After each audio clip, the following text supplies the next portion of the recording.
Okay, now, we have broke down 5 of the tribes, and we made a statement that the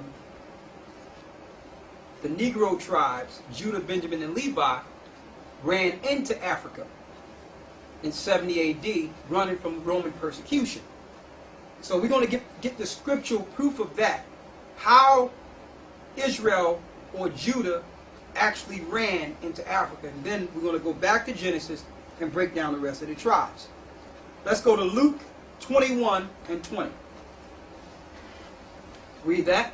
And when you shall see Jerusalem compassed with armies. So Christ said, when you shall see Jerusalem compassed with armies, so that was a high occupation of Roman centurions within the land of Israel. Read. Then know that the desolation thereof is nigh. That's the desolation spoken of in Daniel. Go ahead. Then let them which are in Judea flee to the mountains. Flee into the mountains. So you want to know how Israel or the lost sheep got into Africa? They ran into Africa running from Roman persecution in 70 AD.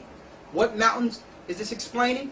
The mountains between Africa and Europe, which is the Atlas Mountains, went over into Morocco and migrated into the Ivory Coast, like Liberia, Ghana, Sierra Leone, Nigeria, all those Timbuktu, all those different areas from the western Ivory Coast were given to Israel, or the seed of Judah, Benjamin, and Levi, until the Lord allowed the Europeans to take them into their new lands.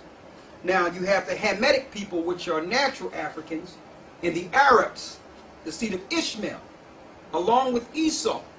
They conspired together to sell God's people into the lands they are in today, that they reside in today in captivity, until the Lord will save them.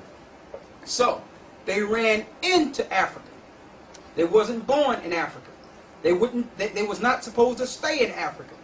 They were there for a period of time. Now, go to Revelations 12 and 12. Africa is not the motherland. That's another false teaching. Okay? All life came off of the boat. Noah had 3 sons, Ham, Shem, and Japheth.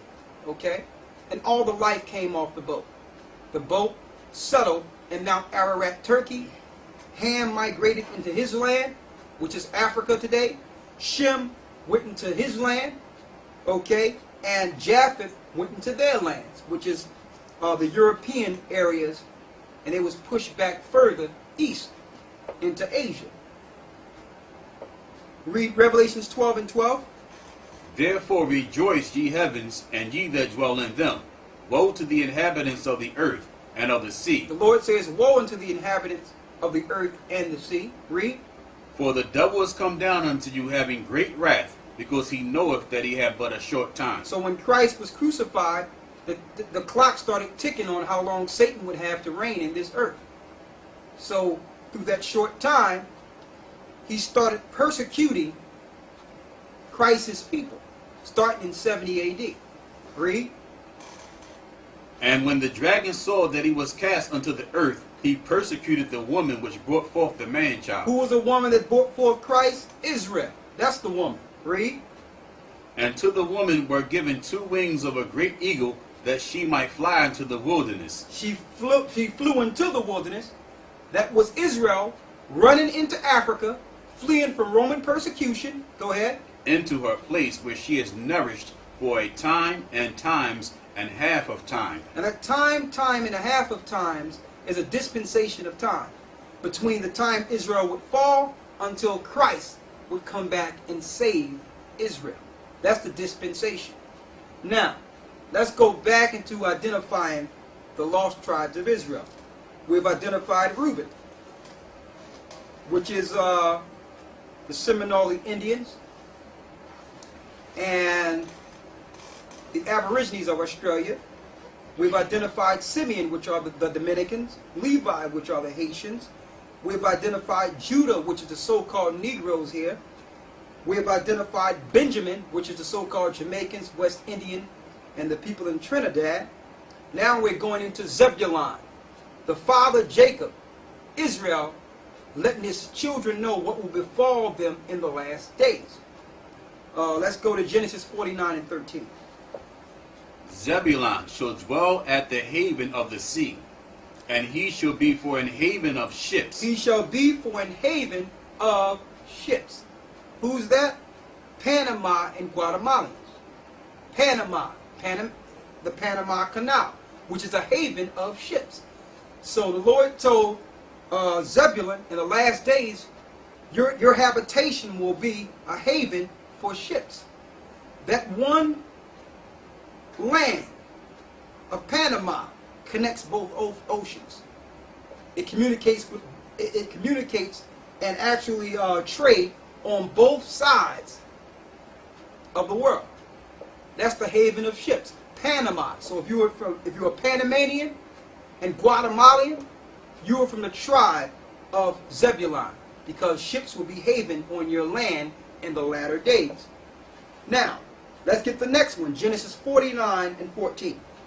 Issachar is a strong ass couching down between two burdens. Strong ass couching down between two burdens. When you see that those bumper stickers south of the border, you see the two donkeys and the man couching down with a big hat on. That lets you know that their burdens would be the fact that they work. They work hard. They're known for working. And that work is the burden that the Lord put on them. Read. And he saw that rest was good. That rest is the fiesta that the Mexicans have every noon, which is called rest. Go ahead. And the land that it was pleasant. And the land that it was pleasant. A very fertile land the Mexicans hold today. And all the other people in the earth, the heathens, use that land for their own gain. There's no way Mexicans should have to cross the border to feed their family with how rich and fertile their land is. The other nations have taken advantage of Issachar and made them poor.